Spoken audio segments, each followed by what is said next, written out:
গাজায় থামছেই না ইসরায়েলি বর্বরতা। স্থানীয় সময় শুক্রবার ভোর থেকে আইডিএফ এর হামলায় নিহত হয়েছেন অন্তত ৬৪ ফিলিস্তিনি। পাশাপাশি গাজায় কয়েক হাজার মানুষ খাদ্য ঝুঁকিতে রয়েছেন বলে জানিয়েছে জাতিসংঘের বিশ্ব খাদ্য কর্মসূচি। এদিকে ইসরায়েলের দেয়া আংশিক যুদ্ধবিরতির প্রস্তাব খারিজ করে দিয়ে পূর্ণাঙ্গ চুক্তির প্রস্তাব দিয়েছে সশস্ত্র গোষ্ঠী হামাস।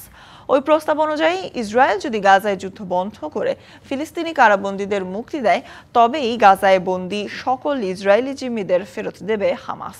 সংগঠনটির জ্যেষ্ঠ কর্মকর্তা খলিল আল হায়া টেলিভিশনে দেয়া এক বক্তব্যে বলেন, ইসরায়েল যে অন্তর্বর্তী যুদ্ধবিরতি চুক্তির প্রস্তাব দিয়েছে তার সঙ্গে একমত নয় হামাস।